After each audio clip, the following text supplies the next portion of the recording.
with your host, Sean Spencer and Alex Roosmore. What is going on, ladies and gentlemen? It is your boy, Sean Spencer, one half of that dynamic duo. Is Let's Talk Football. It is Tuesday night, ladies and gentlemen. So you know what that means. That means we got to be talking about some college football. And you see who I'm with. Up this way. My guy in the maze. The other way. You had it right the other way? Is it good over here? Yeah, there we go. My guy in the maze in blue himself, Alex Looseboy. What up, Alex? Not too much, man. It was a great weekend of football. Looking like it's going to be another interesting weekend. A lot of great matchups to look forward to. We're right in the middle of college football in that aspect. Cannot wait for this weekend. Can't wait to dive into what happened this past weekend. Always love talking college football. Oh, absolutely, man. And to your point, we saw some barn burners. We saw some blowouts. We saw some upsets, some games we didn't expect to see. It, man, it honestly was when you start, to your point, you start to get to the thick of it. Now we're getting to late September, almost into October. Maction during the week is about a month and a half away. Come on, I love it. I love it. So, hey, it's all right here in front of us, and I love it. I'm just licking my lips and just fingers are going. I'm ready to go, man. Hey, welcome to College Football Update. We appreciate you guys being here with us on this Tuesday night, talking a little football. Hope you guys are enjoying the season. You should be if your team is not North Carolina, but we'll get there a little bit later. Yo, real quick, today is the 23rd of September. I wanted to do something. We did not go on, me and Janae, for Let's Talk Football yesterday, so I wasn't able to do this, but I want to shout out my brother, Jared Spencer. 22nd is his birthday, so big ups to Jared, man. Happy birthday. Panthers fan and ODU alum, so you know he was sitting on his high horse when they got dub his tech. Oh yeah, he was loving that. So he don't really. And then his Panthers on Sunday, that was big too. I mean, 30-0. I mean, what a weekend! Yeah. Come on now, I'll take it. So yeah, shout out to him. I'm actually going down there this weekend. My birthday is on Friday, so I'm going down there doing a kind of joint birthday thing, and just chilling out, enjoying watching college football. You know how that goes. So where else would I rather be? But look, we got to get into this thing. We're talking college football, and Tuesday nights. We always know around Tuesdays the new AP poll comes out around Sunday, and Sunday afternoon. Sunday afternoon it comes out. So we're going to go ahead and bring it up now. Here we go. And Alex, I mean, some teams are out. Some teams have moved up. I mean, it's a little interesting. Let's go right up with it. Ohio State at 1. Miami moves up to number 2. Penn State, LSU, and Georgia round at the top 5. Oregon, OU, Florida State, A&M, and Texas round at the top 10. Indiana, Texas Tech after that big win over Utah, Ole Miss, Iowa State, and Tennessee go to the top 15. Georgia Tech, Bama, Vandy, Michigan, and Mizzou up at the top 20. And then USC, Notre Dame still in the top 25. Illinois still in there. TCU and BYU. I mean, there's been some movement. Obviously, some teams, Utah being one of them, dropped out of the top 25. I think Auburn, we talked about that. They dropped out of the top 25. When you look at this, movement was made. Bama dropped a little bit, even though they didn't play. What are your thoughts about the top 25 thus far, man? Well, I think they got it right moving Miami to 2. I really do. I think based off the start of the season that they've had, I mean, you look at, for example, Penn State hasn't played anybody yet. Massive matchup with Oregon this coming weekend. We'll see what they really are on both sides. LSU, we thought that Clemson win was, oh my God, what a win. What a way to start the season. We see Clemson now. It's not a big win anymore. It doesn't mean really anything as far as the CFP committee and all that will be concerned. So they don't have a big win yet either, because Florida isn't doing much. Clemson isn't doing much. It's not their fault, but compared to what we expected before from those teams to what we're getting now, they don't have a big win. Right. Georgia has the big win against Tennessee. To me, I think the way my top 5 would go. Now, I know I sent a different one on Sunday. I've had some more time to think about it. My whole notion, as much as I hate to say this, is you're number 1 if you're the defending champs until you get knocked off. So Ohio State should be number 1. Right. Miami would be number 2. Mm-hmm. I'd put Penn State 3. I don't feel great about it, but Penn State 3. I'd go. Actually, no. I'm going to put OU 3. I think no, Georgia 3, OU 4, Penn State 5 is what I would. Ooh, I like that. I like that. You gotta Now, reward some of those other teams for winning some games against top 25 opponents. I agree. For me, I'm with you on Ohio State. I'm with you on Miami. I'm moving LSU up. I know they struggled a little bit with Florida. I know the Clemson game is not as much, but I think what I've seen from their defense, I like it, and I like their games.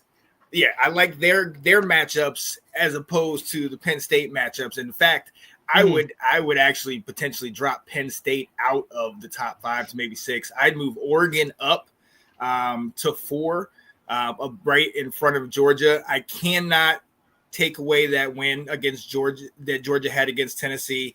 Great game in which they came back down 14 and ended up winning it in overtime. And I saw you and I talked about it last time about seeing Gunnar Stockton and really kind of seeing him elevate his game in that team.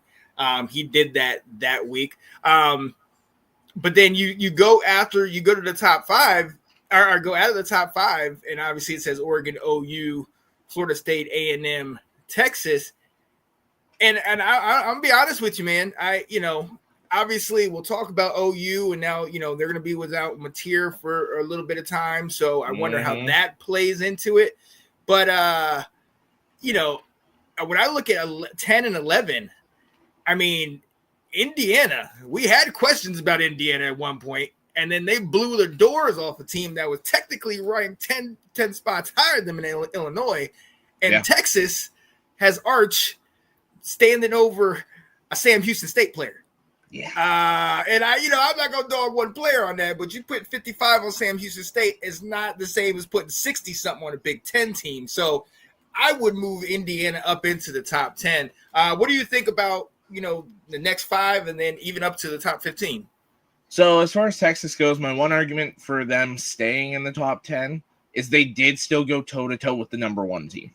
Mm-hmm. They didn't win that game, but they went step for step with them about 55 minutes. So to me, Texas still has to be a top 10 team for that reason alone. I think what's crazy, though, and listening to a few different people talk college football over the last couple of days, it's crazy that realistically there's not that much difference between Ohio State at 1 and, say, all the way down to Texas Tech, Ole Miss at 12-13 there. Like there's a lot of teams that, while there may be a couple steps where it's like, okay, these guys are our top 5, these guys are the next 5, and then these guys are the group after. There's not that gap we used to have. There's not, Ohio State, Miami, those teams in the top 5 are head and shoulders above everyone else. It's no, if you're putting them up against that 11-15, they should win that game. But we look at it, Georgia took overtime to beat Tennessee. Like it's Ohio State came right down to the wire against Texas. Obviously Oregon and Penn State are about to play each other. Oklahoma, Texas, like a lot of this is going to sort itself out, but there isn't that massive gap in college football there used to be. So, I mean, we can pinpoint like these guys should be 1 or 2 higher. These guys should be here and there, but there hasn't been anybody to truly separate themselves this year. Right. I think, the separation that we kind of saw was more towards Indiana and them being a top, 10, 15, top 12 team in the country as opposed to Illinois. and them being like, okay, they maybe we'll push them down a little bit. I'm glad they're still in the top 25. But to your point, I mean, it really can go any type of way. We've seen Georgia Tech play big against a Georgia team. We've seen Bama, who Bama has to play Georgia this weekend. So to your point about things working themselves out, Misador, shout out to him in the comments. What's going on, man? Saying FSU will be top 5 after their victory over Miami. And they beat Miami, put them up to top 3. Yeah, I mean, you really have to, and I mean, as the more success that Alabama has, I think you really just have better to it looks for Florida State. Yes, exactly, 100%. So I'm right on board with that. Now you go with Texas Tech, big win. I go Texas Tech, Ole Miss, in Iowa State. All of them have had legit games. Obviously, Texas Tech coming off that Utah game, which is a big win there.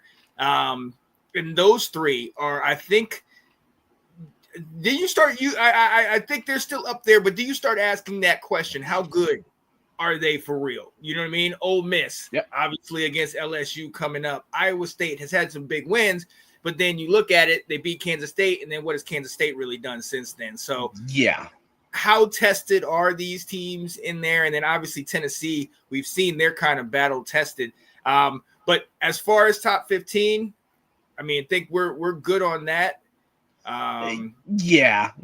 There's not like we can again with that there not really being a gap. You could pretty much argue anyone in that 16 through 20 to be in that 11 through 15. Like there's no like you could tell me Alabama's the 11th best team right now, and I'd probably be like, yeah, okay. Like, right.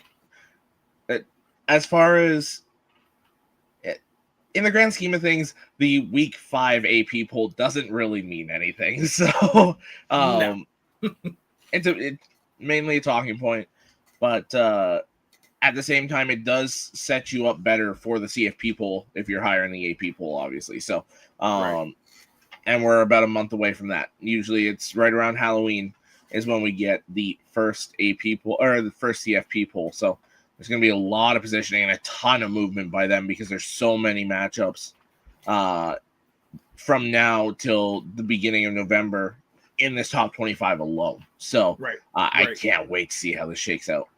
Oh, absolutely. And another part about that is right now you're finally starting to get into conference play, which also plays a big role in where these guys end up. Because, you can struggle somewhat throughout the season, maybe loss or two, but if you make it into your conference championship and win, all of a sudden you're hopped up, you're elevated into you're right into the playoff, Right.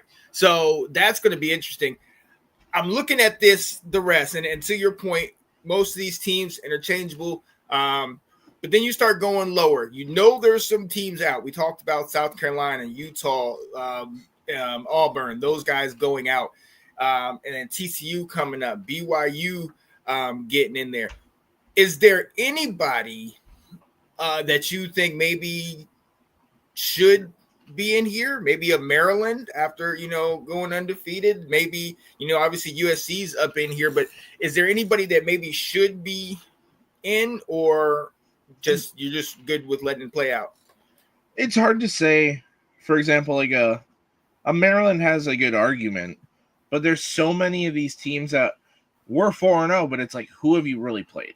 Right? So that's why this conference play is so major, because we're about to get matchups now, because it's not for just because I look to that corner of the AP poll, it's not Georgia playing Austin P. It's not Michigan playing Central Michigan. It's like we're getting good matchups now. We're getting good on good in these conferences that are strong conferences, like the Big 12, Big 10, SEC. There's really 5, 6, 7 teams that you could legitimately say if 1 or 2 games go right for them, they're in the conference championship game. So there's so much variety and parity right now in college football, which makes it so amazing to just sit back and watch. Like I'm so glad Michigan's on the bye this weekend. Right. With all these big matchups going, I'm just get my popcorn ready, just sit there and watch. Exactly. You could take a breath Yep. You don't have to stress. But yeah, to your point, so many big name matchups coming up. We talked about Oregon, Penn State, obviously Alabama versus Georgia. I mean, it's going to be Ole Miss, crazy to LSU, watch. Yes, USC, Illinois. Yeah, and we might need to talk a little Ole Miss LSU because apparently the linebacker from LSU is he's sending a message to the head Dayton coach. Lane Kiffin's daughter. Yeah. Come on now. You talk about trolling. Yeah. Man. Good gracious. So, hey, Wow. yeah, this to Alex's point, this is so interchangeable. Next week, it will for sure be different because of the fact that a number of these teams play each other. And you're starting to see some of those pins fall, who wins, how do they win, all this stuff plays a part. So definitely stay tuned because as this season comes, like Alex said, towards Halloween, then we start getting that CFP rankings and things like that. Then we start to really see where all these pieces are going to fall. And hey, I can't wait. I love just watching it all fall into play, man. Yeah, me too. So, yeah, buddy. So, look, that was just that top 25. We wanted to go into that. But, look, we've had a segment that we've been doing and it's gotten some attention. People have enjoyed it. We enjoyed it called Overreaction or Reality, where we sit here and throw out a couple teams and say, hey, is it an overreaction or is it the reality? Which one is the truth between the two? I'm going to start first in your conference. A lot of people have been talking about this team. A lot of people have been questioning this team because of their schedule. They made it to the CFP a year ago, and still they're getting questioned, even though their coach said, all I do is win. Just Google me. Indiana, the Hoosiers, a basketball school, some might say, is looking pretty damn good, if I don't say so myself. Destroyed Illinois this past weekend. And I think, hey, is this an overreaction or reality? Indiana is the truth.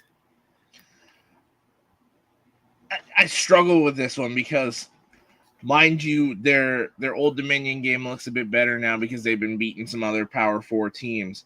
But then Kennesaw State, Indiana State.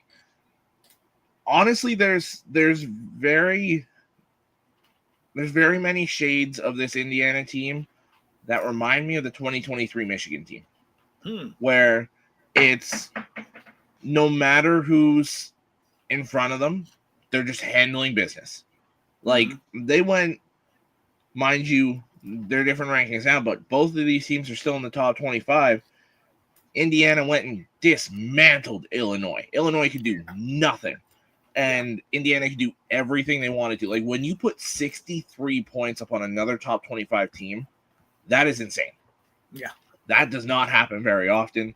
I will say I want to see them a couple more weeks here because they play Iowa this week. Then they're on the bye. Then they go to Autzen. They go and play Oregon.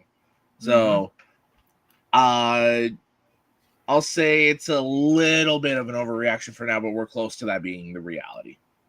Oh yeah, absolutely. And I hate to continue saying this with Indiana, but it's always like keep showing me. Like this is not a school that's a perennial football powerhouse. Obviously, we know if any of you guys are basketball fans or college basketball fans, they're synonymous with basketball, with Hoosiers and all that stuff, Bobby Knight and that type.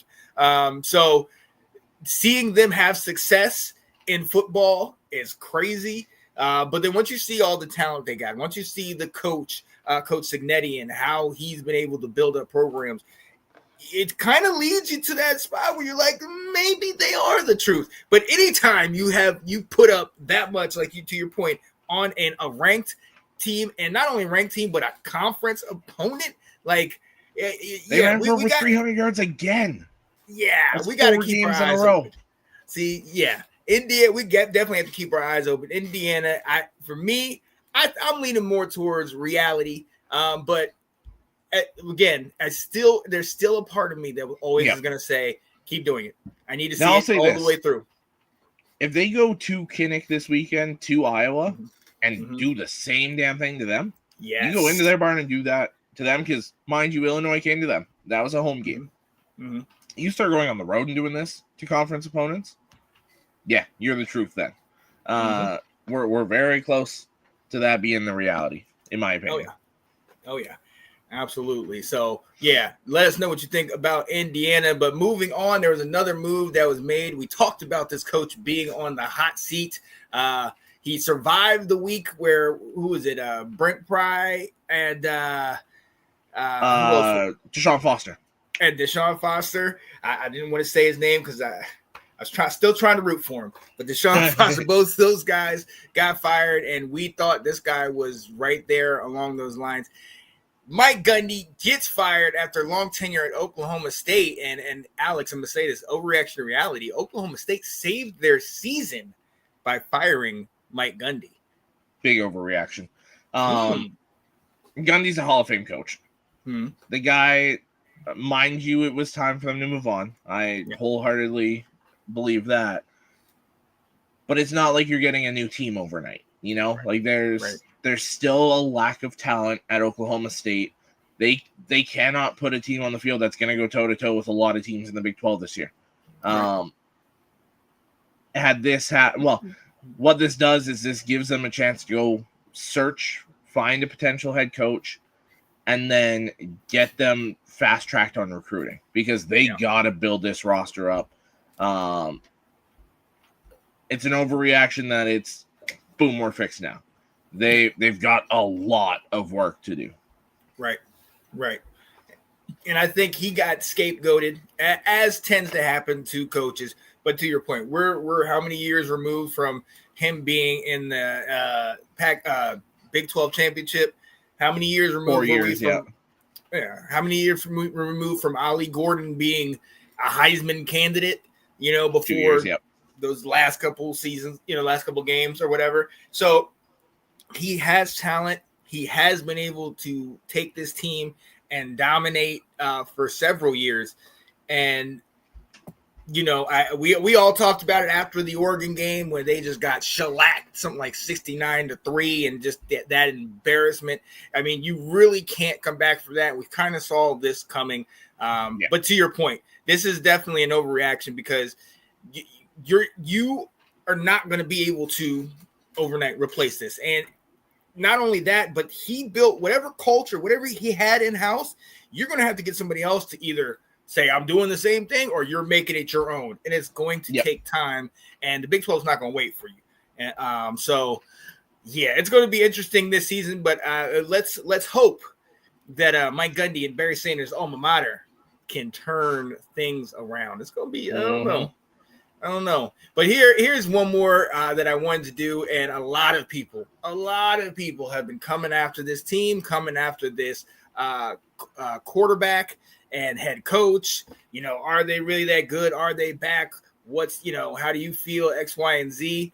They gave the defending national champs everything they can handle, and ended up only losing by a touchdown. I think we have to say it. Overreaction to reality. Texas, although they only have that one loss, is the most overrated team in the top 10. This is a major overreaction. This is a quarterback that seems to have found his step here, finally, as a first-time starter. I know he started the game or two the season before. This is his first time as a full-time starter.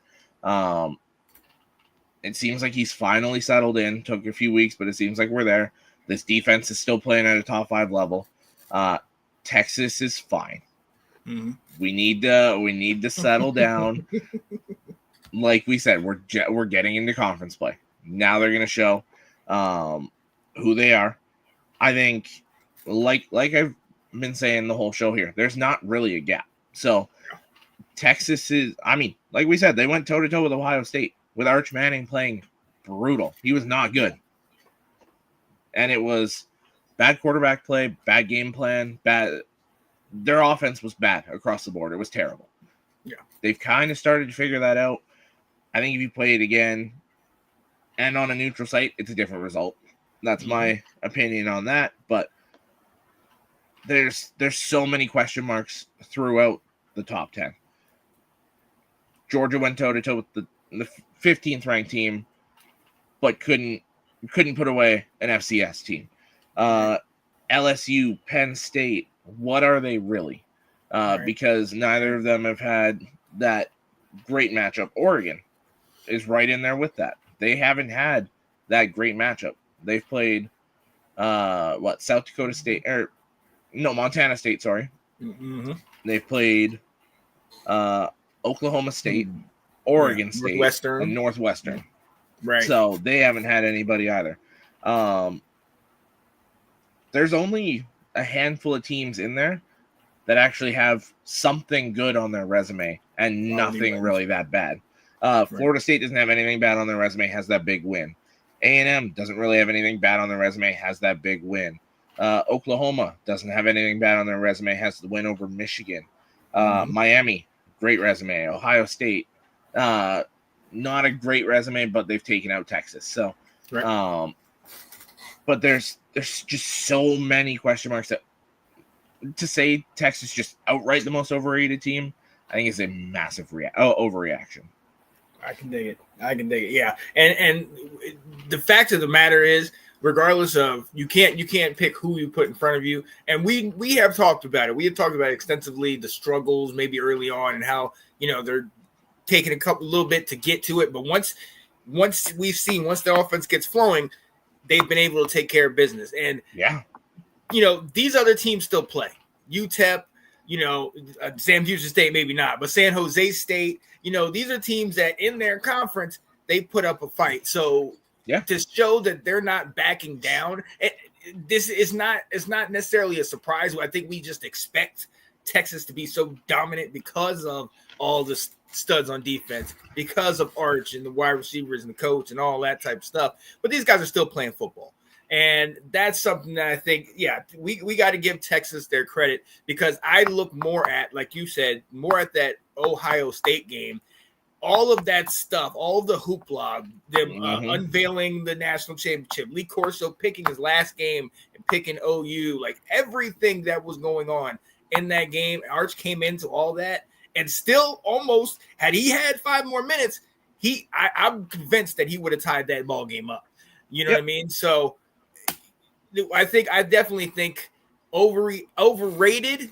And I'm gonna pump my brakes on that. I will say this though, there has been a picture that's been going around after Mr. Manning ran in a touchdown, and then he kind of wanted to stand over the Sam Houston State player. What are we doing? Like, come on, Arch, come on, my guy. No, just walk away. As Barry Sanders always used to say, act like you've been there before. There it is. Yes. Just handle your business and move on. And as far as just to kind of touch on what you said there about we're expecting the teams to put away like a San Jose State or Ohio State to put away in Ohio or Georgia to put away in Austin Peay. That plays into the theme I've been going all night, where there's the parity and the talent level has really balanced out a lot. I mean, we brought it up last week when we were for the week 3 show, where the number 2 quarterback in the 2023 recruiting class is playing quarterback at UTEP right now. Now, mind you, he hasn't played well enough to necessarily go to where he was at USC, but you've got that kind of talent playing at smaller schools now. So there is a lot of it balancing out and guys looking for playing time, and instead of, let me go play for the big brand now, because you can eventually make your way up to that. So while we're used to top 10 teams massacring these teams and putting them away, that might not necessarily be the norm anymore, because we're not hoarding all the 5 stars at Georgia and Alabama anymore. Yes. They're going everywhere. So, and I think it's a great thing for the overall health of college football. 100%. Yep. That talent gap, that talent disparity is getting closer and closer. Now, you're still going to have some of these top teams mollywop some of these other teams, and you still got to show up. You still got to play. But that talent and some of those, like you said, 4 and 5 star guys are now going places that maybe aren't the biggest school, but they're getting the opportunity to get on the field. And these guys can play too. They want they want to win the game too. So yeah, we will see. Shout out to people in the comments. Brian Robinson, one of the hosts, the co-host to Misador, saying Misador smoking the wacky stuff again.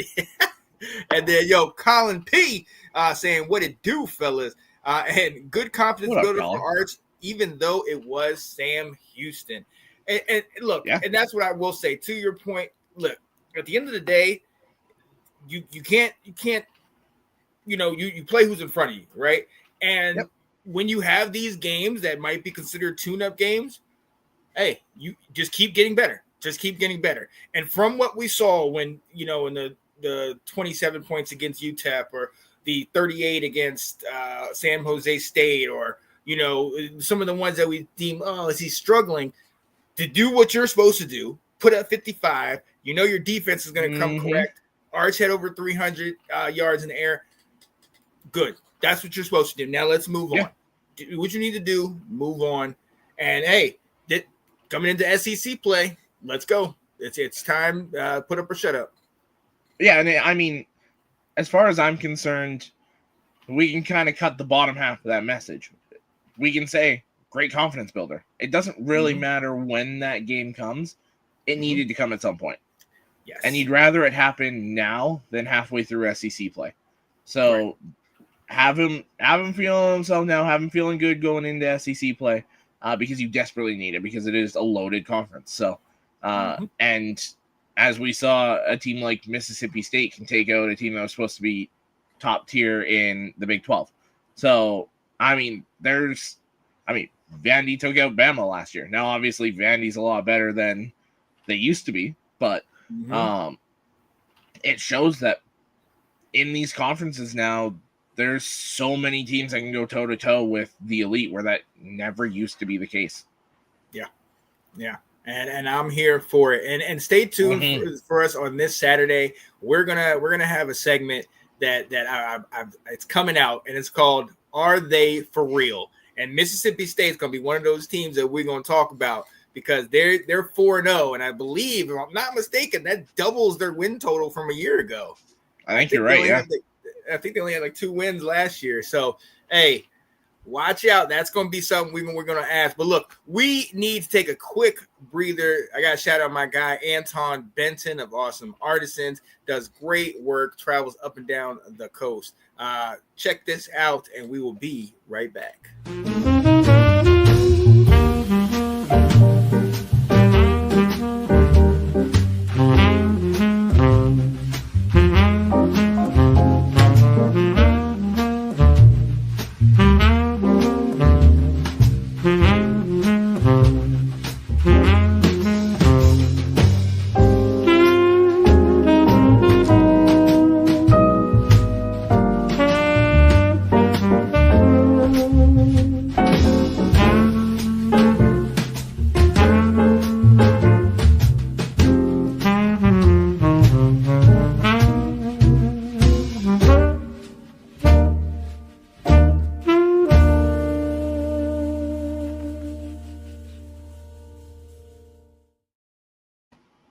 Yeah, buddy, that is my guy, Anton Benton of Awesome Artisans. You can find him on Facebook and Instagram. On Instagram, it's awesome_artisans.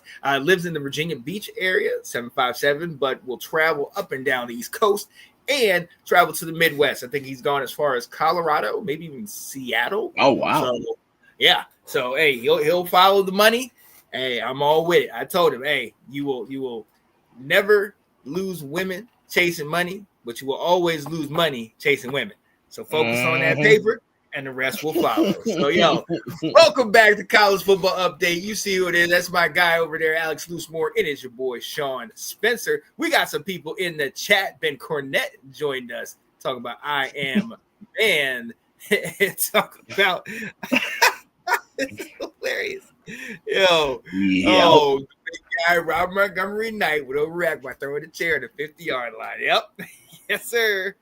Shout out to Colin saying, gotta blow him out or you'll get dropped out of the AP. Hey, we saw some of those teams get dropped out, and 100% Alex, he'd agree with you. So thank you guys for joining us on this college football update. We talked a little bit about the AP polls and some overreactions that we might have. But now we got to go into a little more of a somber topic for some of these teams. You would hate to ask this question at 3-4 weeks into the season, week 5. What are we, week 5 into the season? Yeah, we're already a third of the way through the season. Yep. So you got to ask this. Is it time to hit the panic button? We talked about Florida a week ago. Who else did we talk about a week ago? Who did we talk about?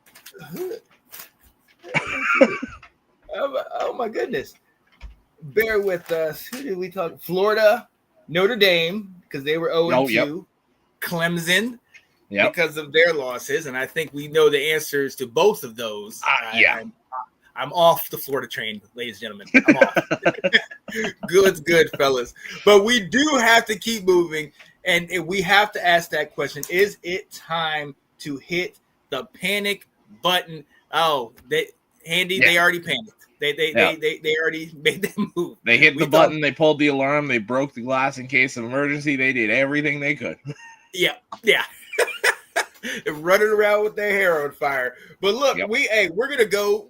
Handy, shout out to you for being here. We're gonna go in your conference. And listen, I did not want to do this without our guy Will Kramer on here, but I don't know that Will Kramer wants to have this conversation right now. So we're gonna have it for him. Is it time to hit the panic button, Alex, for the South Carolina Gamecocks?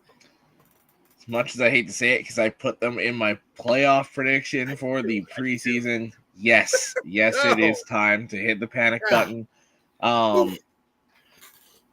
Outside of that first drive of the season, they've been lost on offense. Dylan Stewart has put him on the milk carton. He's gone missing. It's very confusing to see what's going on with South Carolina because they have so much talent there. But they've got a lot of talent, but they don't really have that team, So yes, unfortunately, sorry, Will, it is absolutely time to hit the panic button. I got to agree. I hate to say it. We all had Sellers as a potential Heisman candidate earlier in the year. I mean, with that defense, with Stewart, with those edge rushers, man, we were for sure. And the coaching. You got Beamer at the helm. I'm like, man, there's no way these guys fall back down. But obviously, you have the game against Vandy where Sellers goes out. But one of the things I really thought about that is we know how much Sellers means to that team. And maybe it was kind of telling how much they kind of struggled at times against Virginia Tech. But I did not expect them, even with Sellers going out, to just get crushed, 31-7 to Vandy? You know what I mean? Like, I didn't think they were that far apart. So seeing that for me kind of, made me take a step back. Ben said, Texas did get a major break with Mateer being out for Oklahoma in a few weeks, so I'm still going to get bit overrated for now. Ooh, we'll see. That's a good argument. And even though Mateer's out, I'm excited to see that Venables defense against Sarkisian's offense. Oh yeah. So I also say South Carolina, it's about that time. You guys need to hit the panic button. Let's move on down the list. Again, Will, I apologize. I know this is more your wife's team, but you still wear their stuff. The Wisconsin Badgers. Oh, my goodness gracious. They started off, 2-0, and then they get that Bama game. And then you're like, oh, my God, they're making Bama look like Nick Saban's Bama teams. And you're like, okay, I can understand that. Maybe Bama's better than I thought. But then you go to Maryland, and I love Maryland. I went to their game a couple weeks back. Huge Maryland fan. Alex, seeing how they got beat by Maryland, is it time to hit the panic button for Wisconsin? Absolutely it is. And if nothing else, then for this next 5-game stretch, it is awful. Yeah. So they're on the bye this week. Uh-huh. Then they go to the Big House. Then they host Iowa. Oh. Then they host Ohio State. Then they go to Autzen, and then they host Washington. That is awful. So you gotta pray you can win 2 of those games, I think. And it's I mean, you're lucky that Iowa and Washington are both home games. Yeah. Because you ain't winning in Oregon. That ain't happening. And seeing how you've played, you ain't beating Michigan, you ain't beating Ohio State. Nope. So yeah, at that case, probably the best case scenario is you walk out of that 5-game stretch 4-5. Mm-hmm. And then you still got to play Indiana and Illinois right after that. So, struggling to be bowl eligible is not okay at Wisconsin. Hit the panic button. Yeah, and look, we've talked about certain coaches that have been fired. We've talked about coaches, obviously Napier. That is, even Dabo could be considered on a somewhat of a hot seat, even though you like who's going to replace him. But we got to ask this question. I mean, Luke Fickell. I mean, obviously he had those years in Cincinnati that were great, but he tried to bring in our guy Phil Longo at OC, and now he's what? Where is he? Is he at Sam Houston State? Their head coach now? Yes. Yeah. Yeah. So he's doing that. But that didn't work in Wisconsin. Now he's trying to get back to the run game. But these last 2 weeks have been brutal. Is it time for us to start asking that question? Is he on the hot seat? Does he need to go? It's hard because, again, he's one of those coaches that it's gonna be hard to get better than Fickell as far as coaching goes. But it's got to be bring it back to Wisconsin football or you're gone. You've got to give him this ultimatum, but I think you've also got to give him this offseason to figure it out. Mm-hmm. So I think he gets, if they're smart, I think he gets into next season. And then if it's still the same, then you can him. But I think he's too good of a coach to not at least give him the chance to bring it back to Wisconsin football. Mm-hmm. Mm-hmm. What's going on, Nathan? Talking about injuries. You got to take that into consideration. Really quickly, I did want to say, Nate, I'm glad you showed up here, my friend. I was a little worried after last night's game. I was not going to bring that up. I was leaving that alone. Hey, if you want to lose to a team, I mean, that's the team. I mean, Detroit is legit. Now, we saw these are both top-tier teams. I know this is a college show, but it is. That was such a fun game last night. Oh, my goodness. Back and forth. I was – and then to have Derrick Henry, Mr. Incredible, Mr. Solidified, never fumbles, and he's now fumbled the last 3 weeks. Oh, man. Oof. All right, Nate. Sorry, we didn't mean to go down that road. Billy got hurt 2 drives into the game. He was already injured coming into that. But Nate, you saw the game. I don't know that even that was a difference. I think you guys totally outplayed them in that ball game. Yeah. So, I think he needs to be at least in question. You have to get back to what Wisconsin is good at, which is that run game. Having a solid defense. But Will has told us on multiple occasions, in-house, people in Wisconsin, they're ready to make that move. They're ready to go ahead and move on. So we'll see. I mean, it's always, what have you done for me lately? They're a wild card team at best. I told y'all the window closed. Come on, man. Stop it. You get Van Noy, Matabike, Jair Alexander, those guys back in there. You'll be good. Mind you, it was an 8-point game. It felt further than that, but that is a much different game if those guys are healthy. So O'Neal can't just say no. I can't say wild card team for them. That's absurd. No, can't do it, man. Can't do it. Cannot do it. Oh man. O'Neal looked shell shocked. Hey, that Maryland team. We talked about that. A week ago, being if they were a contender or a pretender, and they're right on that cusp. They keep Yep. getting, like you said last time, they keep getting their recruits. They keep playing well like they're doing. And I mean, look, they have a schedule where I believe they play you and I think Penn State and then Indiana. Those are the three teams that they play. Those are my three losses, but I can see them pulling out victories everywhere else. And then a 3-loss Maryland team, I mean, who knows how far they can go. Well, and a 3-loss Maryland team with those losses is probably ranked realistically. So, yeah. I mean, it's fairly tough. Like, they host Washington, they host Nebraska. Those are their next two games. Yeah. But then UCLA, mind you, on the other side of the country, but UCLA's playing like a Div 2 team. So they don't play Div 3. Okay. Yeah. They play Indiana, go to Rutgers, go to Illinois, host us, and then at Michigan State to end the season. So realistically, the way they're playing right now, there might be a third loss because like Washington's a good team, Nebraska's still a good team. Right. But I mean, you could realistically say that Indiana, Illinois, and Michigan, that only 2 of those are losses. That's a very realistic thing to say. Absolutely. Maryland's playing very well right now.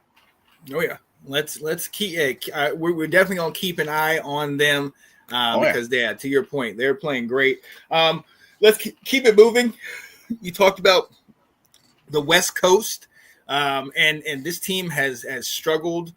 I'd like to say they struggled since probably way back to when Luck and McCaffrey, like those years. And I'm talking about Stanford.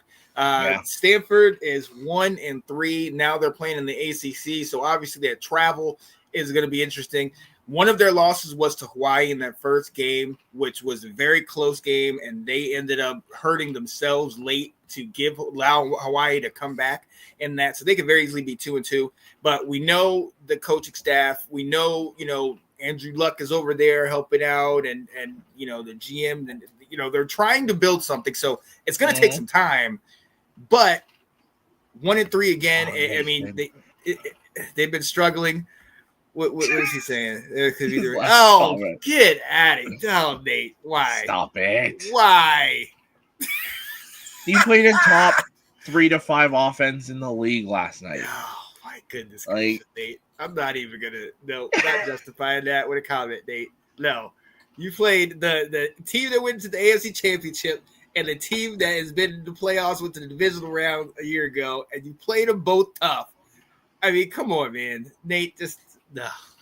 I love you, buddy, but no, not doing it. Not doing it. No. Alex, Stanford. Is it time to hit the panic button at Stanford? No, because what was the expectation on this season, really? Very true. What, they hired Frank Reich as the head coach, a month before the season started? Like, it was very late into the process. There shouldn't have really been any expectations for Stanford this year. So, give Luck a year or two to get this rolling, and then maybe worry. But he's building it from the ground up, so give it some time. Right. No, Nate, stop it. Not in the bad panic button. Yeah, no, and that was the point. I mean, coming into the ACC, we knew, it was already like, what are we going to expect? That time difference, traveling cross country and having to play that, and then on top of the fact that, this was rebuild. We all knew this was a rebuild.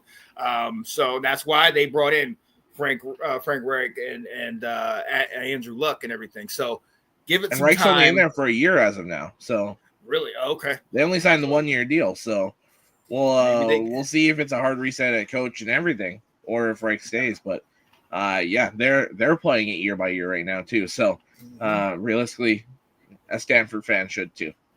Yeah.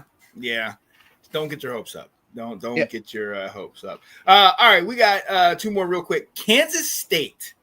This one is one that I came into the season saying I think these guys can be at Avery Johnson, getting Dylan Edwards. I was like, man, Kansas State is my pick to potentially win the Big 12.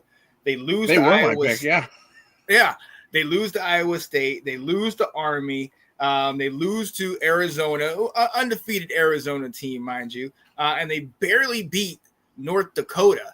They're 1-3 last this year. second score to beat North Dakota. Yeah. I remember when they clicked in and they did the update, and they're like, North Dakota is going to win this thing. They're going to win it.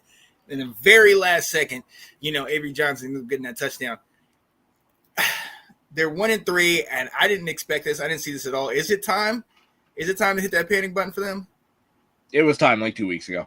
That they've what we said with OK State. I'm not saying they should fire the coach because Kleiman's still a good coach, but they should have hit the panic button, pulled the alarm, broke the glass in case of emergency, because whatever is going on is not working. They got to figure this out. Playoff shot's gone. I'll say that. Playoff shot's gone. You can't have some of these games on your resume and be in that playoff discussion. So, and with that being the expectation by almost everybody this offseason, the panic button should have been hit weeks ago. So, 100% the panic button is hit for Kansas State. Yeah, it's been hard to watch. I mean, we saw how slow it started in that Iowa State game. Now, mind you, Iowa State has since played very well. So you would say, oh, that's very helpful. But then North Dakota State, then Army, who hasn't looked terribly great this year. Army lost to Tarleton State and beat Kansas State. Exactly. So, and you can go ahead and give them a pass because Arizona's playing well, but Kansas State, I hate to say season is over. I mean, they can still get a bowl. They can still, salvage the season, but it's just compared to what the expectations were, it's over. But exactly. Yeah, we definitely didn't see kind of this coming, but hey, there it is. And one more team, a team that we talked about right before last week, Liberty. The Liberty Flames, who a couple years ago, doing big things. We know Malik Willis. They came out, was drafted high out of Liberty a couple years ago. Then Caden Salter. They started off 1-3. Obviously, JMU is a solid team, but they lost to Jacksonville State. They lost to Bowling Green with the new head coach, Eddie George. And their only win is a 28-7 win over Maine.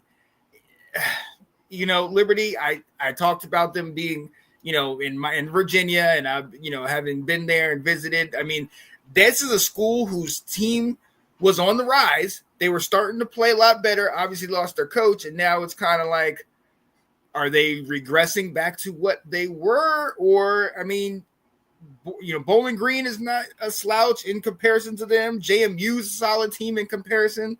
Is it just Jacksonville State plays these? Or like, is it just who they played, or should we just? Is it that time? I mean, you think about it. There was so much change for Liberty this offseason. As far as that roster goes, Caden Salter left. I believe his top 2 or 3 receivers also left, whether it was NFL or otherwise. And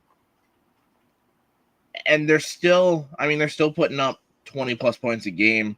No, those last 2 games they put up 13 actually. So, it seems like they get one side of the ball working or the other. They're not playing complementary football is the biggest thing. And I mean, we'll see because Old Dominion this Saturday, we've seen what they've done. They played well. So, and ODU's favored by 16.5. I'm seeing right now. So, Liberty. But again, what were the expectations really? That's my question. If you're going based off what they did last year, absolutely hit the panic button. But if you're going with essentially a new offense, and lowering those expectations, I'd say you're okay. But I'll go with hit the panic button. I kind of look at this, to your point, is more similar to Stanford, where it was kind of like you saw this coming, you saw the writing on the wall. It's hindsight's 2020, and the last couple of years and how they've had success, but with all that turnaround, all that change, you expected this. So yeah, I think you have to hit the panic button. And I think this game against JMU was telling. I think coming into this game, a lot more people, me included, thought it was going to be a lot closer. Now, credit to JMU for how well they played. But Liberty it's going to be interesting. It's going to be interesting. Nate, yeah, we talked about that a little bit earlier. We're asking if Oklahoma State saved their season after that loss. Right now, it looks like if there's a panic button, yes, they hit that panic button, and they've obviously made that move. But, yeah, it's looking like they need to kind of figure out what's that next step. And obviously full the reset. Coach – yeah, the coach hire is going to be huge right now. Coach, and did they get a new AD, you think, or is it just coach? I think they'll start with the coach, and then because I mean you look at it, yeah, the AD looks after more than just the football program, and the basketball program's doing just fine. That they're good year in and year out now since they had Kate Cunningham. They've been able to build a good program there. So their other sports are seemingly doing fine. It's just they gotta. It's kind of the same with Dabo at Oklahoma State, where it's these older coaches, the old school coaches are getting fizzled out a lot more. Gundy's been there 21 years. Jeez. Eventually, the split was going to have to happen, whether it was firing, retirement, whatever. But yeah, and a lot of these programs. I mean, you saw it even with Belichick and the Patriots when you're there forever and it's that same coach GM or coach AD or coach owner, as far as the Patriots were concerned, over and over and over, they're going to find a lot to pick at each other for and make things difficult to work with each other. And you're also not going to want to change what you do. So I'm not surprised that this happened, given the struggles the past couple of years.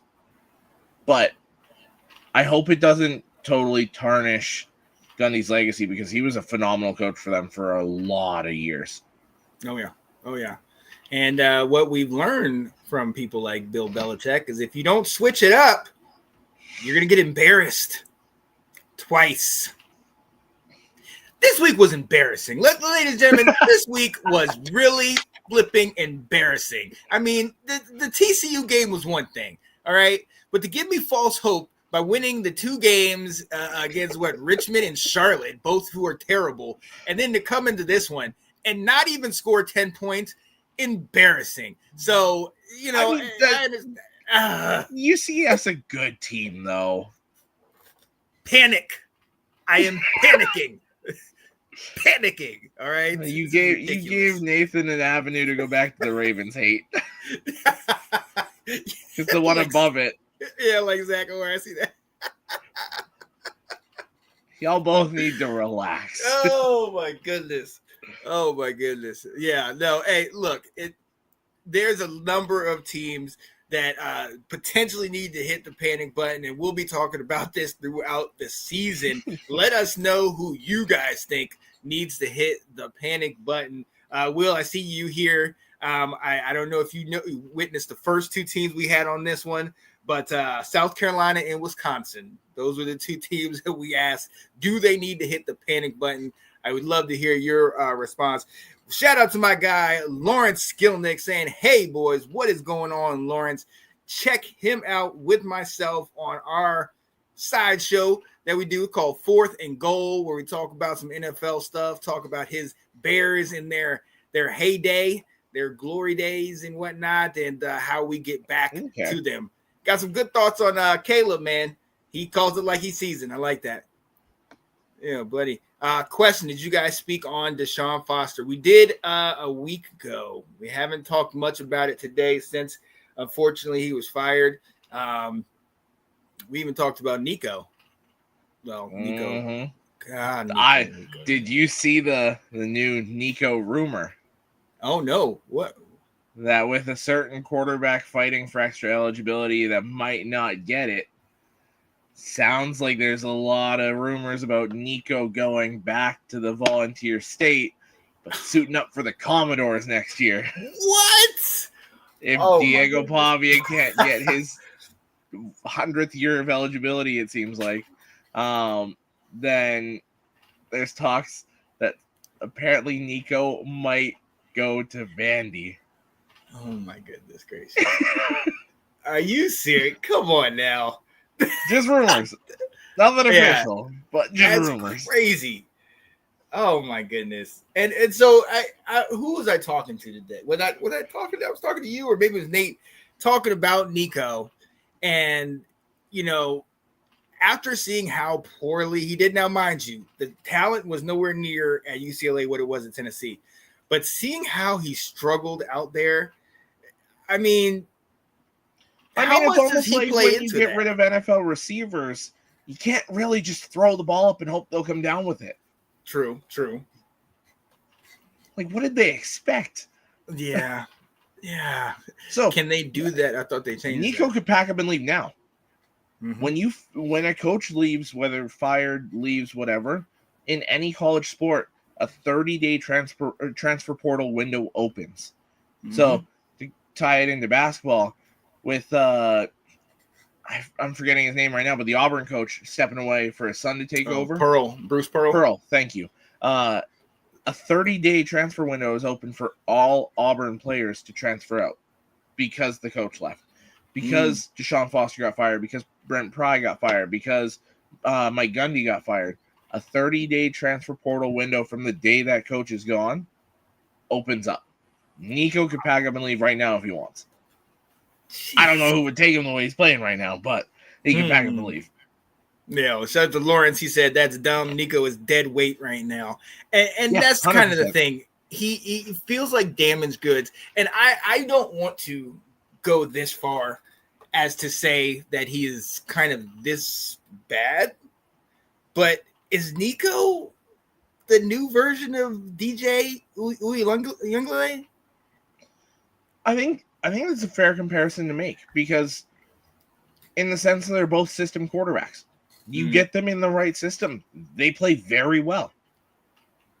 But as soon as you get them out of that system where the talent has to be right around them and the play calling has to be right around them, they're very situationally good. But outside of that situation, they're not good. Yeah.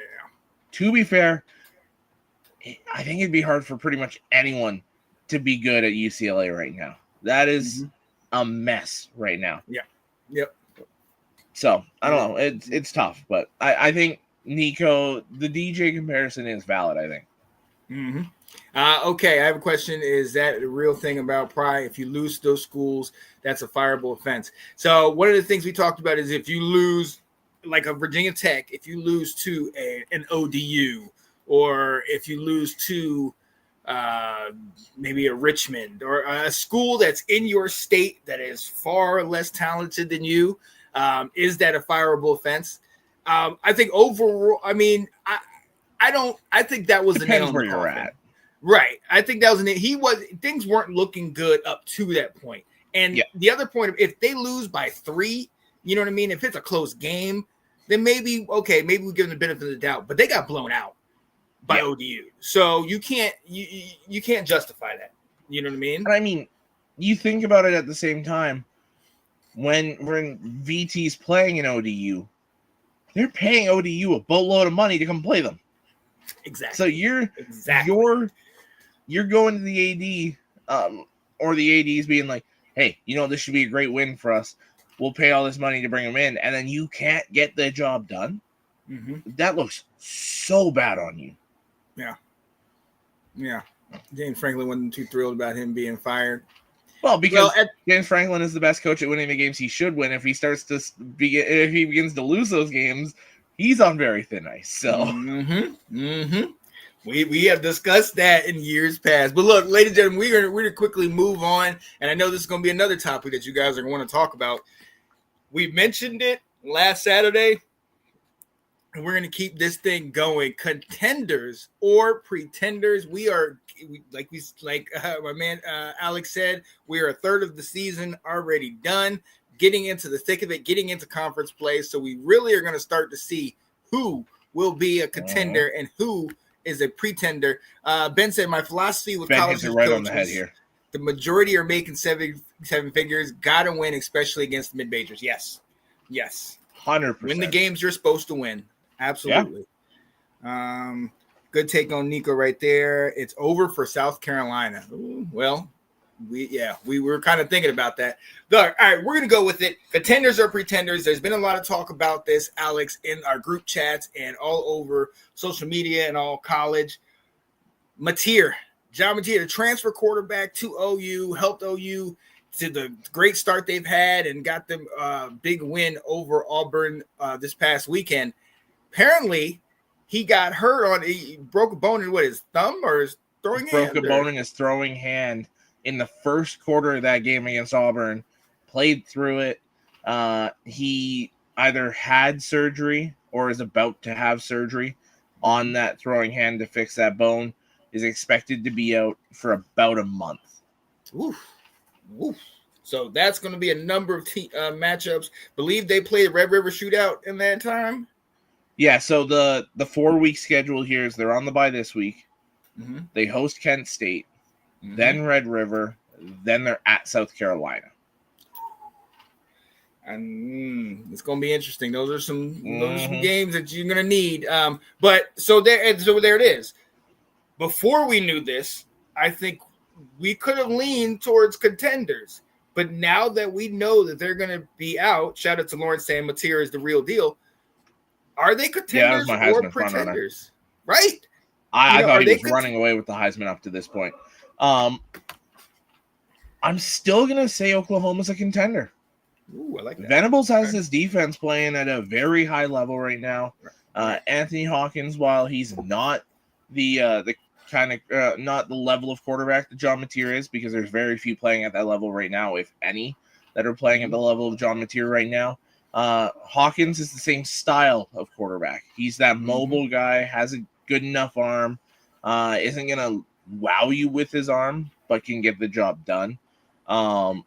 And my thought process is as well, if you lose that Texas game, rivalry game, top 10 opponent, it's not great, but it's something you can work around. You just got to be perfect the rest of the way. Right. So they can still be a contender with that loss, but they're a contender on the verge of sliding out. Yes. And these next couple weeks are going to be very telling to see if they can continue it, especially without him, and then what happens once he comes back. But yeah, I like this. Ben says I'm going to say Oklahoma is a pre-contender. They're in the books. They're in there. They're in there. We'll see. Look, we're going to move on. Next one got a big win over a former team that I supported. Some people called them Little Brother. I'm not there yet. Yeah, I'm getting there. Right here. I'm getting there. All right. Oh, Michigan State took the L to USC. And the Trojans are undefeated, and they're looking pretty good. My quarterback is looking solid. Still kind of questioning that defense a little bit, but what do you think? Contender or pretender? I have a hard time believing in a Lincoln Riley USC team. I do. Here's my thing. They go on the road to Illinois this week. Then they have a bye. Then they host us. Then go to Notre Dame. Then go, then bye. Then to Nebraska. So that's a pretty rough 4 games in 6-7 weeks. I'm going to say pretender, because I think they could beat Illinois. I don't think they beat us, and I don't think they beat Notre Dame. Like you said, I don't trust their defense. Maava and that offense are going to pose problems for everybody on their schedule, because it's the Lincoln Riley offense. It looks great against pretty much everybody.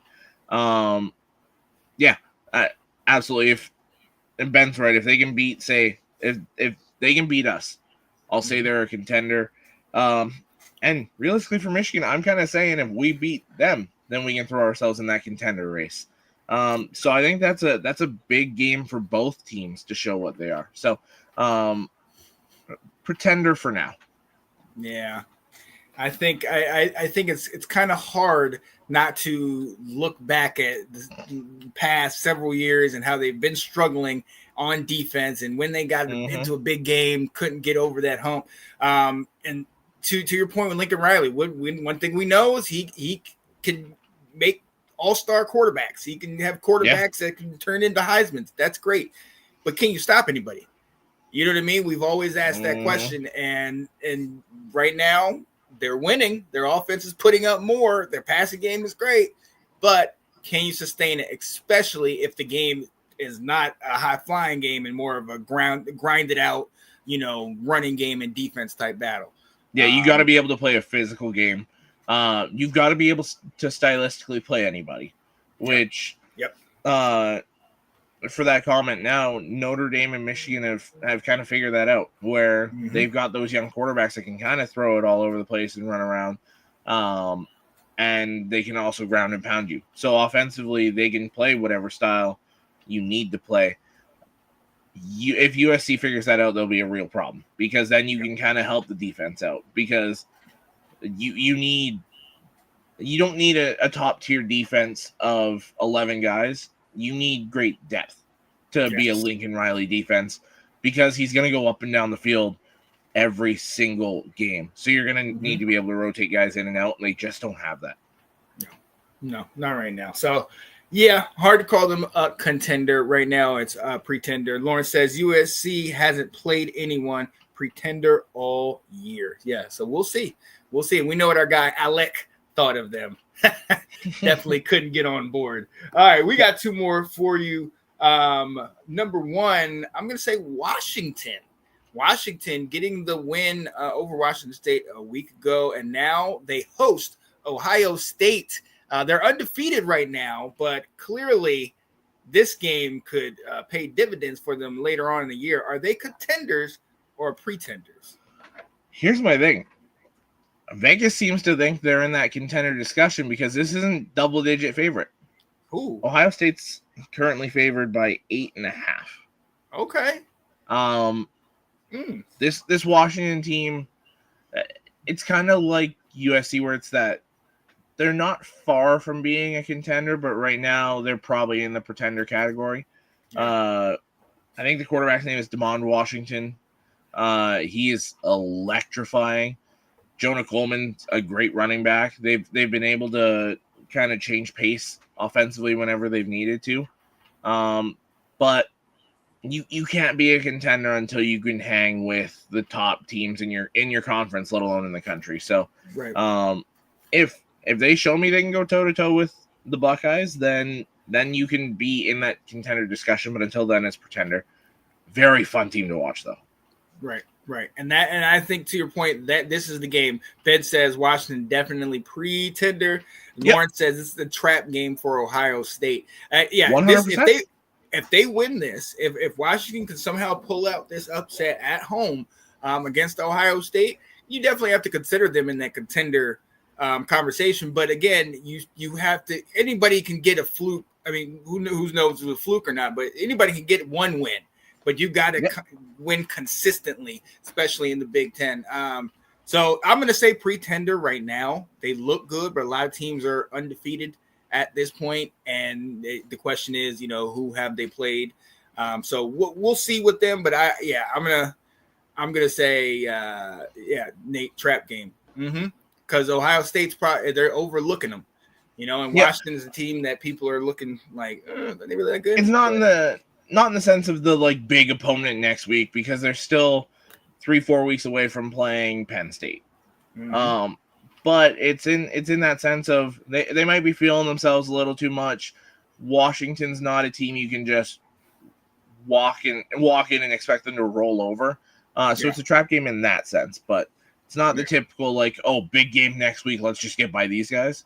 It's they could very easily overlook this Washington team and get caught. Yeah, and I would actually say, Nate, go back and watch that Ohio versus Ohio State game.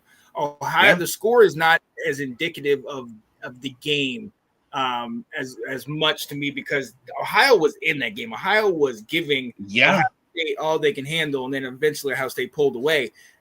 So we all looked at Ohio State from those first couple weeks, but then you start thinking, who did they play? Yes, they played the Texas game, which that was only a 1-point game. Then they put up 70 on Grambling. You know what I mean? Like they've been playing. Who the coach was going in talking about, can their band compete with them? Like exactly. Like he already conceded before the game. So let's see. This is a new team. Yes, they have the same head coach, Ryan Day, but they have new quarterbacks, new defensive players. How many of their guys got drafted? New wide receivers. You know what I mean? Yeah. So let's see them if they can continue that. Washington, and Lauren says Washington has gotten some sneaky home upsets over the years. Yes, and that's why being in Washington. If I'm not mistaken, the only team in the country that has a longer home winning streak than Washington is Georgia. Ooh. I think the last time Washington lost at home was, I think it was like Oregon in like 2019 or something like that, if I remember correctly. I saw it fairly recently. That they're one of the toughest teams to beat at home. So Ohio State better be prepared going into this game. Right.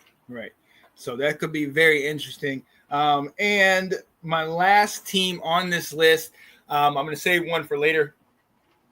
This week is going to be very telling about this, but this is a team that we all came into the season thinking these guys are going to be in that top tier. These guys are going to be in the top level. And then they got shocked in the first week by Florida State. The Alabama Crimson Tide. There was times where we kind of thought, is it time? Is head coach potentially on the hot seat? Is he, what's going on?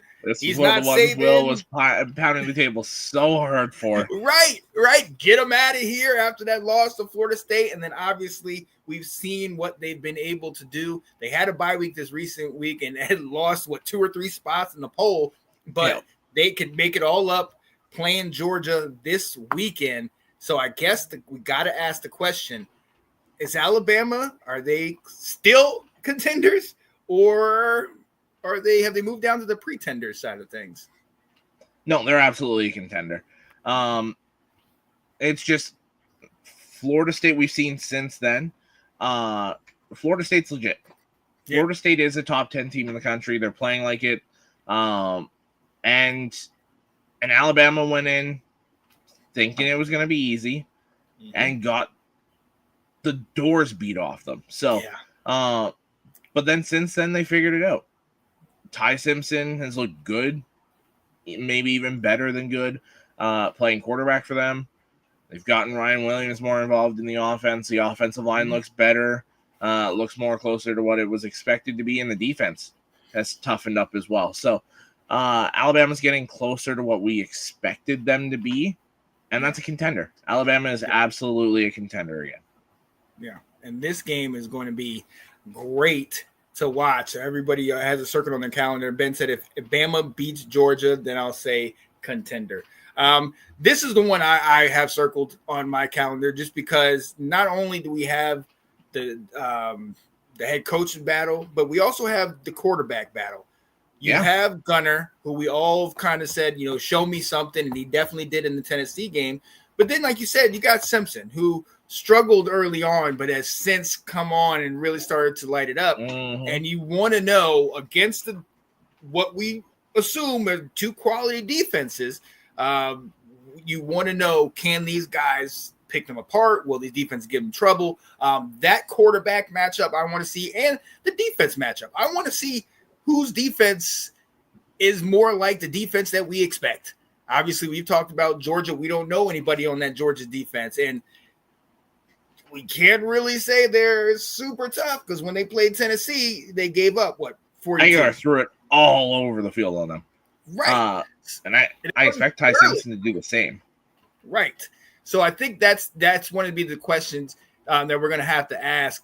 Are they a contender? And then kind of who can last in this type of game? This is one of those games that is going to come down to the wire. We know what happened last year in last year's matchup. Alabama jumped out to such a good game. Right. Alabama jumped out to a 30-7 lead, and all of a sudden Carson Beck for Georgia brings them all the way back. And then you have Ryan Williams making those huge plays late in the game after Carson Beck tied the game for Georgia. The Heisman Trophy candidate at the time, but I'll stop with that. I think good. I'll say I don't think. I mean, realistically, Bama probably needs to beat Georgia to stay a playoff contender. Otherwise, they got to be perfect the rest of the way. But if Bama hangs close, loses by one score, and then wins out, I think you'd have to say they're a contender to get in. Yeah. So, I think unless they get beat pretty bad, I think they're still in the contender discussion. Yeah. I think this is one of those games we talk about, kind of giving credit for a good loss.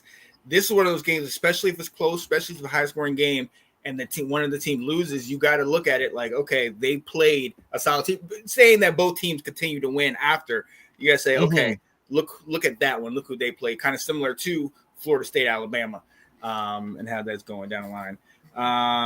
Lawrence said Alabama's coming back due to NIL. Bama absolutely contender, but not head and shoulders above Bama anymore. And he says Dogs 31, Tide 21. Ooh, nice. I kind of think it's a little more high scoring than that. You think? Yeah. I think so. I can see 38-45 in one of these type of games. Like I can see some. I got 38-35. Ooh, is where I got. Love it. I love it. Oh man. Actually, we're already here. We got time. I did want to talk about one, and again, Will, sorry about this, but we got to ask about Missouri. Shout out to our buddy Scott Thaller, who said, "I'm not going to wash my hat until Missouri wins the SEC championship." Well, they're undefeated. That's what I'll give you. Are they a contender or a pretender? It's interesting because they've got the makeup of a potential contender. They've got the strong running game. Ahmad Hardy's been awesome so far. You could argue he's been the best running back in college football so far this season. Bo Pribula, the Penn State transfer, has been playing very well at quarterback for them. Almost 1,000 yards, 8 touchdowns, 2 interceptions through the air. And Hardy, 600 yards, 6 touchdowns on 79 carries. They've both been doing very well. The defense has been playing well. But I still say pretender because, I mean, you look at it, we haven't had great things to say about South Carolina, and that was a 9-point game. Then they beat Louisiana, a good Kansas team that's been inconsistent, and Central Arkansas. So until they can beat Alabama or Auburn or Vanderbilt or Texas A&M, which are their next 4 games after UMass this week, then we can throw them into the contender discussion. But until they beat a legit opponent, they are a pretender. Definitely a pretender in my eyes. It's going to take a lot more for them to kind of move up. I love them. I've followed them since a couple years ago when they had Brady Cook and what's my running back's name? I think Cody Schrader. Something Schrader. Schrader. Yeah. He was so much fun to watch. He was nice, man. He's on the Rams now, I think. Rams, Niners, somewhere. Yeah. One of those depth Good players. to have him in the league. Definitely balled out. He was one of the ones that gave Georgia fits that year, and they just barely lost to Going Georgia. sideline to sideline against that defense. So, I always try to give them the benefit of the doubt, but for me, they're still pretenders at this moment. And it's all in front of them. I mean, you know what you have to do, and it's extremely hard to do it in the SEC. But if they can keep pulling together these victories, hey, we can start having that conversation. Lauren said Mizzou just doesn't have a road to the title. They said 0-4 coming up for Mizzou. So they said they'll beat the brakes off. They'll beat the brakes off UMass. They'll be 5-0, and then they'll be 5-4 after that 4-game stretch. It's just it's a brutal schedule. Yeah, and absolutely. You could say they'll win all the rest but one because they still have to play Oklahoma. But it's brutal. Their schedule is brutal. So I do kind of like them having the 3 set conference opponents, which they revealed over the weekend. But to me, I think I just, I don't see a way that they're contenders right now. Yeah. Hard to try to push them over that hump. SEC ball is no cakewalk. Shout out to our guy, Jared Harmon. It's not a cakewalk to get through the SEC right now. It's not a cakewalk to get through the Big 12 right now. It's not a cakewalk to get through the Big 10 right now. We're three teams right at the top of the ACC right now, and a couple teams that can get you in the middle there. So it's not going to be easy to get through any of these conferences. So I think those top 4 conference champions, I think they've earned it, regardless of which teams they are. They've earned it to get to that point. Yeah, well, you talked about it. I mean, these teams are going to be, in the next coming weeks, they're going to be cannibalizing themselves in the top 25 teams week after week, just going after knocking teams off. So, I mean, whoever comes out of the SEC, whoever comes out of the Big 10, the Big 12, they are going to be battle tested at that particular point. So we're going to see. And to Jared's last comment, that's why when I did my full season prediction, there was not one undefeated team in college football. Right. I don't see it. Like we've said time and time again tonight, the playing field has leveled out. There's so much talent everywhere. The gap between the elites and everyone else has vastly shrunk. And it's made for, I mean, when it was the 4-team playoff, it was basically by the middle of October. It's like, okay, we have 10 teams that could be playoff teams. Mm-hmm. Now we have 30 teams by the middle of October that could still be playoff teams. Yes. Legitimately. Like it's insane. It makes it so there's so many more meaningful games late October into November that we just didn't really have anymore. Like in November, your only meaningful games were really the last few years of the 4-team playoff, the Michigan-Ohio State game, the Alabama-Auburn game, Georgia Tech a few years there. But, I mean, there was maybe 5-6 games in November that really meant anything. Now, the entire month of November is meaningful football. There's at least 3 to 5 games every week that mean something. And it's great for the sport. It's what we needed. It really is. You can start watching these games again, and there is that thought, maybe this upset could happen because the talent, like we talked about, the talent disparity is not that great. It's not as big as it used to be. And I think this is an interesting question, being an ACC guy myself. He said, hey, guys, I know Clemson is down, but the ACC overall is up, right? I want to hear what your thoughts, because I have some specific thoughts about that. You want me to go first, or you want to go first? Yeah. Go ahead. I wholeheartedly agree with this. Clemson's having a down year. Yes, they look bad. But, I mean, Miami is among the elites of college football right now, back where realistically Miami should be. Football is great when Miami's back up near the top. Same with Florida State. Yep. Football is great when Florida State is a very good football team.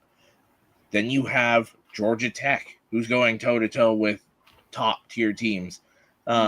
And could beat you any given Saturday. Then even Cal looks good now. Yeah. Then you still have Pitt. You still have there's still so many teams in the ACC that could catch you any given weekend. So yeah, the ACC overall is way up compared to what it's been the last few years. Oh, absolutely. And I would like to say we're down because my team is down, but no, I got to 100% agree. You talked about Cal, NC State, who's giving teams trouble. Yeah. Louisville, who's a sleepy 3-0 this year. We know, the team they are. Fran Brown's got Syracuse with only the one loss. Georgia Tech ranked 16, and UVA. Shout out to Will, who's been talking to us about UVA these last couple weeks. A huge game where they host Florida State this weekend in a game that I don't, hey, Jared, I mean, I'm pretty sure you guys got this, but UVA's been putting up some numbers lately, and we'll see if that's another one we should ask maybe this week, maybe on Saturday. Are they contenders or pretenders? But I think that game is going to show kind of how good they are. But to your point, I I saw your last comment. I disagree with that. But to your point, I definitely think the ACC is on the rise. You hate weeknight games. I love weeknight games. Come on, give me some action on a Tuesday. Here's the thing with the ACC right now is even last year with the 12-team playoff structure, where you have the 5 locked-in teams, it was okay. You'll pretty much have 3 or 4 Big Ten teams. You'll pretty much have 3 or 4 SEC teams. Notre Dame will take one of the wild card spots, and that's basically it. Then it's basically the conference champions the rest of the way. There's a very strong case for 2 teams out of the Big 12, 2 teams out of the ACC, even 3 teams out of either of those conferences, and the Big Ten and the SEC maybe only getting 2 or 3. So I again, that speaks to how good college football as a whole is right now, where it's, I mean, the elite of the elite still seem to be from those 2 conferences, but you're getting so many more teams in the discussion, and anything can happen on any of those playoff games. So, yeah, as far as these conferences go, they've got multiple playoff contenders in the ACC and in the Big 12. Right. And again, like Alex alluded to earlier, a lot of these teams will cannibalize each other. So a lot of these 3-1, 3-0, 4-0 starts might not look as great a couple weeks down the line, but the talent playing each other is going to be huge. And I don't even want to talk about how disappointed I am about UNC. This is embarrassing. I said it before. It is embarrassing. Okay? It is ugly. You know what? At this point, I don't even know if we can beat my alma mater, Virginia State. All right? It is rough. Stop it. You beat the brakes off Charlotte. You beat the brakes off Richmond. You can beat the lower teams. Grand scheme of thing. Oh, God. Yeah, no, it has been disappointing. We've talked about it. We kind of assumed, when we talk about a Stanford, we talk about Liberty, we also had a new regime come in. We had 70 new players come in. Like we have had a total tore it down and restarted. Exactly. So it's going to take some time. You tore it down and restarted with the greatest NFL coach to ever do it. Now he's stepping into the college ranks. Yes. You can't do it overnight. No. As much as we all thought he might be the one to be able to do it, you can't do it in 1 year. You've got to take a year or 2 to build it up. Yeah.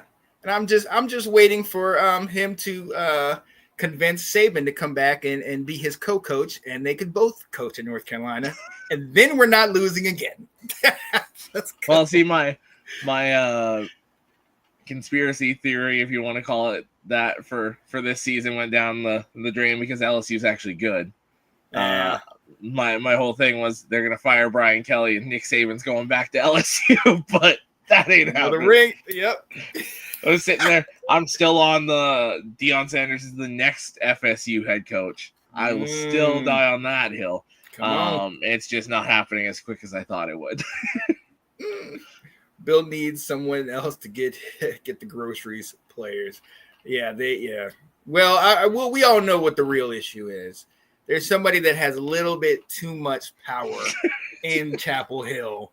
And I don't even have to say her name because I don't want to get fined. If I say her name too many times, I will get fined. That's how things work at UNC now.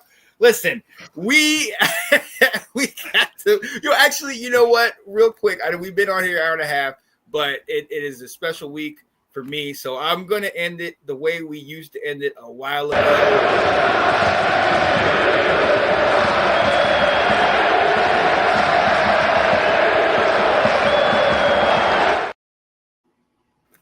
For those of you that have been with us for several years, you know when we hit this segment, it's just the end of the show and just saying a couple things that are on our mind. I will start.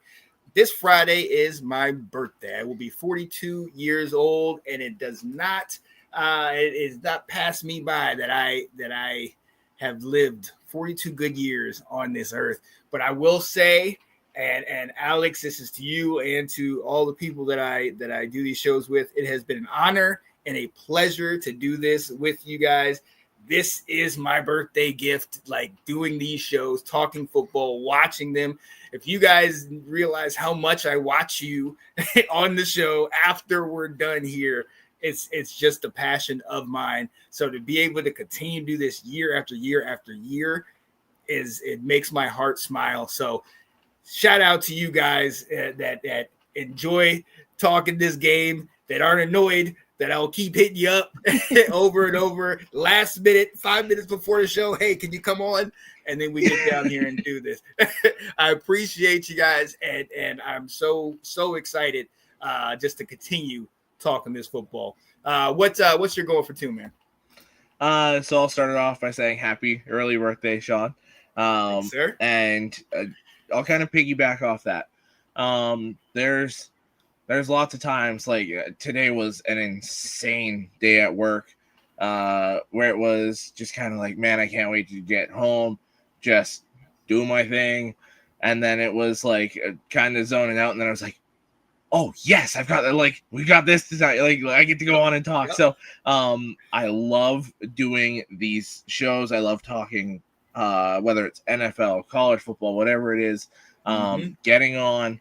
And as far as I'm concerned, it could be to nobody, or it could be to all these people that we enjoy talking the great game of football with. I love just being able to talk football. So thank you for setting this up. And like you said, getting this going every week, because as somebody that's done that before, it is not easy. So it is not underappreciated how much you put into this as well, and everyone in the comments as well, because I mean, we had a lot planned to talk about tonight, but then you guys gave us so much more, and it's so much fun getting to see everyone else's thoughts and opinions. So thank you to everyone watching. Thank you to Sean for setting this up, and I cannot wait for more college football and more of this show. Absolutely. Hey, thank you. It's right back at you. And hey, to you people in the comments, like Alex said, him and I, when we first started, it was just us. It was us talking to each other. I think Kate was here. We were talking to her. Yep. Yeah, so it really wasn't. It was just that. That was the only dialogue that was there, but it was still so much fun. We enjoyed it. And then as we've cultivated this community, and now all of you have been in the comments, Jared, Ben, Lawrence, Nate, I mean, Alec comes on, Colin, Misador, Christopher Brian, Cole in there. Christopher Cole, what's up, Chris? You know what I mean? Like that means the world to us, because A, you're listening, but you are engaging with us. You are talking. And to Alex's point, the questions that you guys brought up about the ACC, actually, and then being able to look back through and be like, oh, wait, yeah, we are pretty good. You hear that, Will? The ACC is pretty good. I was like, I wish Will was on for that topic. Right? I'm going to clip that for you, Will. Just for you, my guy. But I mean, having that conversation, going back and forth, comparing the NFL Ravens into being on the panic button and all that. I love every minute of it. Where else would you rather be? And I'll say it, just like your coach always said, Harbaugh always said, hey, who's got it better than us? Same answer. Nobody. Well, and like, we've been on for an hour and 38 minutes. It feels like we've been talking football for like 15 minutes. It flies. And there's that saying, time flies when you're having fun. It couldn't be more true in these situations. So. Oh yeah. There's always different times where I was like, all right, we can stop it here. We're good. Let's keep going. We got this question. We got this comment. Let's keep going. Yeah. Yep. Oh man. So love every minute of it. Yeah. Lauren said, love college football. Hey, back at you, man. We love it too, man. And we can't wait. So we will be back with you on Saturday morning, hitting some of these topics. One of them being, are they for real? Where we talk about certain teams, certain players, kind of looking down the line to see, are these teams legitimate? Can they do it? We'll spotlight some of these big games. Like, it's probably one of the most impactful weekends of college football as far as the playoff is considered. Yeah. So many matchups where we're going to look back and be like, because this game went this way, this team's in, or because this game went this way, this team is out. So, so many major matchups. It could decide whether you have a first round bye, whether you're hosting a game, whether you're going on the road, or you're sitting there in the Bahamas Bowl instead. So, that's so many influential games this weekend. I wouldn't have it any other way. That's right. Absolutely. Absolutely. And as I found out in my CFP 26 dynasty, if you're at a MAC school and you lose one game, you're toast. You're playing in the Arizona Bowl. Yep. One game. Yep. Oh my God. Perfection. That's what you need. Exactly. Oh my goodness. So, hey, everything counts. Everything matters. But look, we got to get out of here. We appreciate all of you guys joining us, talking college football with us on this Tuesday. Stay tuned. There's so much good stuff coming out. I believe the roundtable was either, I think it's tonight. I got to go check that out. I don't know. Maybe it's tonight or maybe it's tomorrow. I'm going to say it's usually Tuesdays. I didn't see anything pop up, but I didn't either. I'll go check that after this show, and I'll send you the link. Then also, the Ladies Takeover show will be this week. And then the college show will be back. Also tune in, 4th and Goal, me, Lawrence Skillneck, talking football, pro, college, Bears, Washington, whatever. I got to watch that one you guys talked about, Caleb. I saw it pop up, and I bookmarked it to watch it later. I definitely got to watch that. Oh, yeah. Now block out some time because it is a 3-hour show. We just went. I just pressed record, and we just talked. And it was absolutely amazing. Love that. Had a great time. Yeah, absolutely. It took me a while to watch the full thing, but it is good because it was the same thing as to what you were saying. It didn't feel like 3 hours. It felt like 30 minutes because it was just great conversation. So, hey, anytime we can talk football and just talk in general, I'm here for it. So I love it. Hey, look, all right, we got to get out of here, ladies and gentlemen. I got to be up at 6 a.m. and go to work. So I got to get my rest. For my guy, Alex Loosemore, still holding that victory over Ohio State. It's not they not going to win 124 days. Let's go. They're not going to win again. Michigan, let's go. And it is your boy. And Lawrence said, "Where the F did the 3 hours go?" Yeah, exactly.